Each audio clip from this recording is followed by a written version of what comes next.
அன்புடன் வரவேற்கிறோம். பக்கோடா செய்வது எப்படின்னு இந்த வீடியோவில் பார்க்க போகிறோம். முதல்ல 2 பெரிய வெங்காயத்தை எடுத்துக்கணும், 2 பச்சை மிளகா, 1 பல் பூண்டு, கொஞ்சம் போல கருவேப்பிலை, கொஞ்சம் போல மல்லித்தலை. இது எல்லாத்தையும் நல்லா நொறுங்க பிசைஞ்சுக்கணும். இதில் ஒரு பிஞ்ச் அளவு உப்பு சேர்த்துக்கணும்.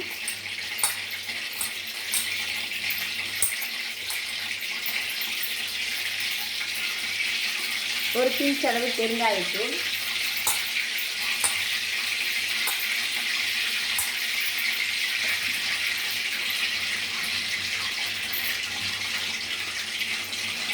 கொஞ்சம் போல மஞ்சள்தூள், 1 ஸ்பூன் மிளகாய்த்தூள், கடலை மாவு 1/2 கப்.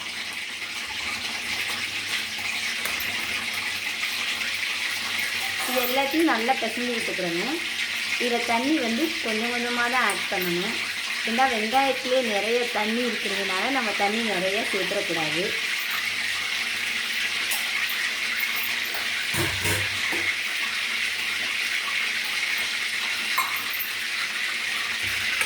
நம்ம மாவு பிசையும் போதே எண்ணெயை காய வச்சுக்கிறோம்.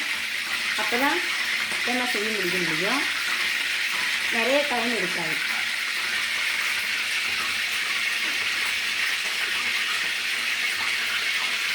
நல்லா அப்படி கெட்டியாக பிசைஞ்சுக்கிறோம்.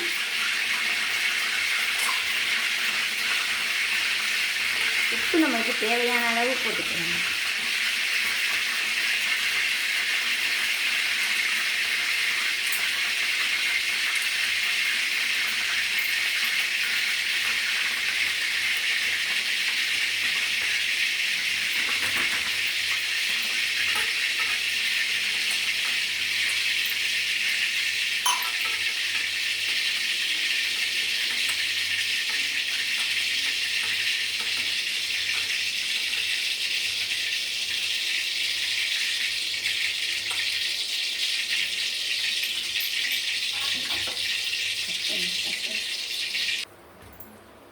மாவை இந்த பதத்துக்கு பிசைஞ்சுக்கிறணும்.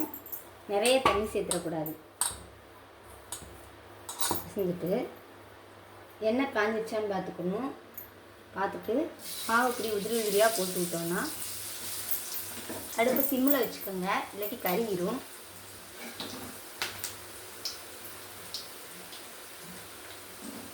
ஒரு நிமிஷம் வேக விட்டுட்டு பெரட்டி விடணும். உடனே பெரட்டி விட்டோன்னா உடஞ்சிடும்.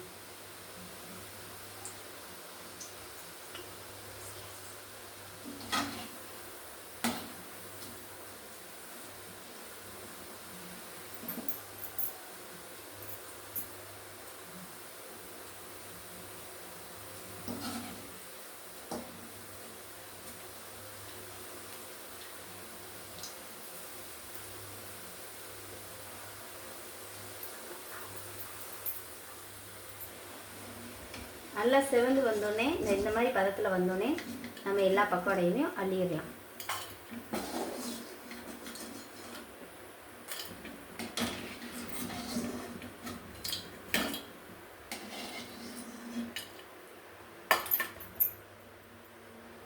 அப்படியே சிறிதளவு கருவேப்பிலையே பொரிச்சு இது மேலே போட்டு விட்டோம்னா பார்க்க அழகாக இருக்கும். அவ்வளோதாங்க, சுவையான பக்கோடா ரெடி ஆயிடுச்சு.